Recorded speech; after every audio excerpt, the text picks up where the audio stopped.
महाभारत में लड़े गए युद्ध केवल अस्त्रों शस्त्रों के बल पर ही नहीं जीते गए थे, बल्कि उनके पीछे कई चतुर रणनीतिकार थे, जिनकी बुद्धिमत्ता के सहयोग से युद्ध का स्वरूप ही बदल गया। आज हम इस वीडियो में आपको ऐसे ही चतुर अभिव्यक्तियों के बारे में बताएंगे, जिन्होंने महाभारत में अपनी चतुराई से सब बदल दिया था। इस सूची में हमने श्री कृष्ण को सम्मिलित नहीं किया है। आप सबका ओम गणपति चैनल पर स्वागत है। सनातन धर्म के साथ संबंधित ऐसे ही रोचक और जानकारी वर्धक वीडियोस देखने के लिए हमारे चैनल को सब्सक्राइब जरूर कीजिए और बेल आइकन जरूर दबाइए। कृपया हमारे इंस्टाग्राम ओम गणपति और m.sharma13 को फॉलो जरूर कीजिएगा। आइए अब चलते हैं वीडियो की ओर। युयुत्सु, उसने महाभारत युद्ध के अंतिम समय में अपना पक्ष बदल लिया था। युयुत्सु को जब लगने लगा कि कौरवों की हार सुनिश्चित है, तो उसने अपना खेमा बदल लिया और वो कुछ कौरवों में से एक थे जो कुरुक्षेत्र युद्ध से जीवित बच गए थे,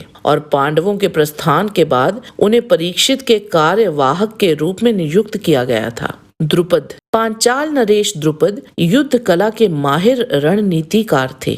युद्ध लड़ने से पहले ही वह ऐसी रणनीति बनाते थे कि एक साथ सैकड़ों शत्रुओं को पराजित कर सकते थे। ऐसी ही रणनीति उन्होंने तब भी बनाई थी जब एक साथ समस्त कुरु राजकुमारों को पराजित कर दिया था। वह आने वाले समय की रणनीति बनाने में भी सक्षम थे। इसी के चलते ही उन्होंने कौरवों के विनाश का मानचित्र पहले ही बना लिया था। उनके बेटे धृष्टद्युम्न शिखंडी का जन्म और द्रौपदी का अर्जुन से विवाह सब योजनाबद्ध ही था। कुंती ये अच्छी तरह भांप गई थी कि उनके पुत्रों की एकता के लिए द्रौपदी का 5 से विवाह करना आवश्यक है। यह उनकी बुद्धिमत्ता को ही दर्शाता है। लाक्षागृह की घटना के बाद वह माता कुंती ही थी जो पांडवों की दिन प्रतिदिन की गतिविधियों का निर्णय लेती थी, चाहे वह भीम को बकासुर से युद्ध करने के लिए भेजना हो या उनके सीमित भोजन का नियंत्रित वितरण करना हो। सामाजिक कारणों से उन्होंने कर्ण के उनके पुत्र होने का रहस्य छुपाए रखा था, पर युद्ध से पहले उसका खुलासा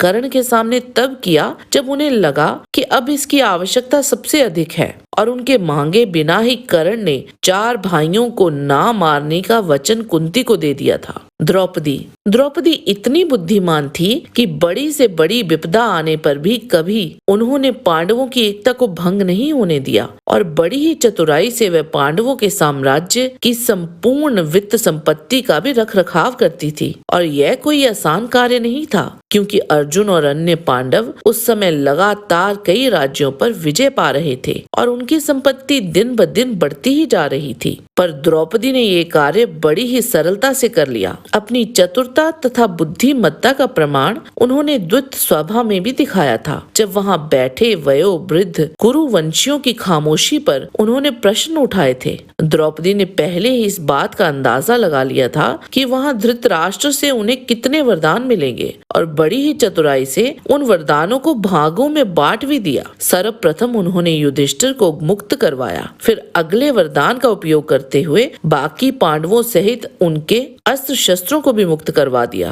ताकि समय आने पर वह सब वापस हासिल कर सकें। द्रौपदी की बुद्धिमत्ता और इच्छा शक्ति ने उन्हें विपत्ति और समृद्धि दोनों ही समय दृढ़ रहने में सक्षम बनाया था। गुरु द्रोण ने चतुर रणनीति बनाकर अर्जुन पुत्र अभिमन्यु का वध करने की योजना बनाई थी। अपने जीवन में मिले सभी अवसरों को उन्होंने अपने हिसाब से अपने लाभ में बदल लिया। एकलव्य से उसका अंगूठा मांगना भी उनकी चतुराई को ही दर्शाता है। उन्होंने अपने चतुराई के बल पर ही परशुराम जी को मजबूर कर दिया था उन्हें अपने अस्त्र शस्त्र देने को, और उनको चलाने का समस्त ज्ञान भी अर्जित कर लिया था। गुरु द्रोण की प्रज्ञता का प्रमाण तब भी मिलता है जब श्री विष्णु ने उन्हें अपना नारायण अस्त्र देने के योग्य माना, और उन्होंने अपनी बुद्धिमत्ता के बल पर ही भगवान शिव से आशीर्वाद स्वरूप अश्वत्थामा को प्राप्त किया। सत्यवती महत्वाकांक्षी होने के साथ साथ बुद्धिमान भी थी, तभी तो उन्हें अपनी शर्तों के अनुसार ही हस्तिनापुर की महारानी बनने का अवसर मिला। उन्होंने शांतनु से ये वचन लिया था कि भीष्म की जगह वह उनके पुत्र का राज्याभिषेक करेंगे और सत्ता उन्हीं को सौंपेंगे। हालांकि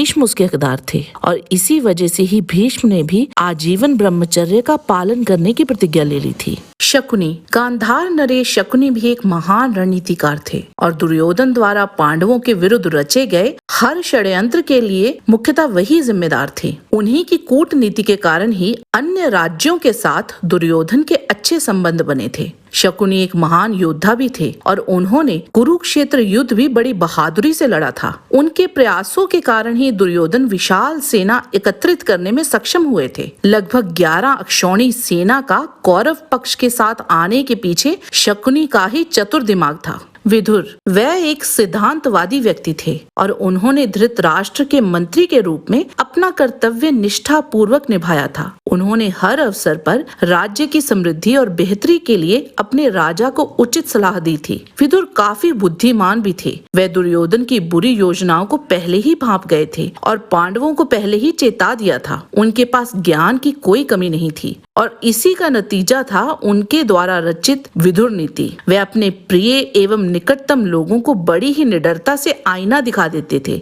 लेकिन उनके बहुमूल्य सुझावों को ना तो दुर्योधन ने माना और ना ही युधिष्ठिर ने, जिसका नतीजा हमने द्वैत क्रीड़ा में देख ही लिया था। भीष्म, गंगापुत्र भीष्म ने संपूर्ण वेदों का ज्ञान महर्षि वशिष्ठ से अर्जित किया था। बृहस्पति जी ने उन्हें राजनीति की शिक्षा दी थी और परशुराम जी ने उन्हें युद्ध कला में निपुण बनाया था। भीष्म पितामह एक महान युद्ध विशेषज्ञ थे और काफी चतुराई से युद्ध की योजना बनाते थे। भीष्म ने विदुर को राजनीति तथा रणनीति कैसे बनाते हैं इसका ज्ञान दिया था। कुरुक्षेत्र युद्ध आते आते वे काफी वृद्ध हो चुके थे, लेकिन उनके जैसा अनुभव शायद ही उस समय किसी के पास था। अर्जुन, उनमें अपने जीवन के लक्ष्यों एवं योजनाओं को सफल बनाने के लिए धैर्य और सहिष्णुता की कोई कमी नहीं थी। इसी योग्यता को उपयोग कर वे अंत में सफल भी हुए थे। वे एक ऐसी अभिव्यक्ति थे जिन्होंने ऐसे अवसरों का खूब लाभ उठाया था जिनमें दूसरों को असफलता दिखती थी। चाहे भगवान शिव से युद्ध कर उन्हें प्रसन्न करना हो और उनसे पाशुपतास्त्र का ज्ञान अर्जित करना हो या फिर चक्रव्यूह जैसे जटिल व्यूह को भेदने एवं बाहर आने का संपूर्ण ज्ञान अर्जित करना हो।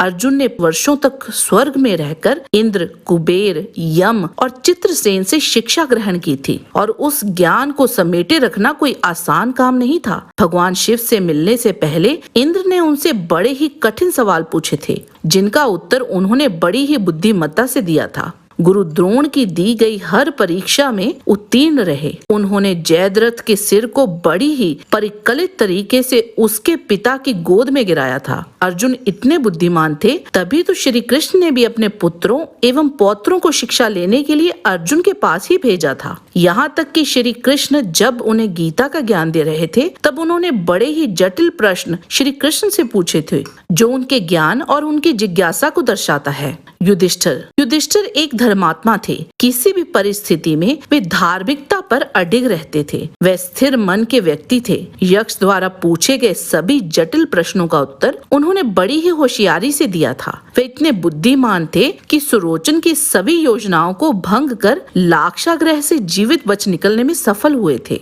निस्संदेह ही युधिष्ठिर बुद्धिमान होने के साथ साथ ज्ञानी भी थे और इसी कारण ही अपने 4 अति शक्तिशाली भाइयों का मार्गदर्शन एवं उन पर नियंत्रण भी रख पाते थे और उनकी यही चतुराई कई बार उनके भाइयों के काम भी आई थी। इनके अतिरिक्त कर्ण, गांधारी, सहदेव, भीम और उलूपी का भी चतुरता के संदर्भ में माननीय उल्लेख है और ध्यान रहे, इस सूची में कोई श्रेणी निर्धारित नहीं की गई है। आज के वीडियो में बस इतना ही। हमारा आज का वीडियो देखने के लिए आप सबका बहुत बहुत धन्यवाद। अगर आपको ये वीडियो पसंद आया है तो हमें प्रोत्साहन देने के लिए लाइक जरूर कीजिए। हम आपके आभारी होंगे और कृपया शेयर भी जरूर कीजिएगा। अगली मुलाकात होगी एक ऐसे ही और रोचक वीडियो के साथ। ईश्वर की कृपा आप सब पर बनी रहे। प्रणाम।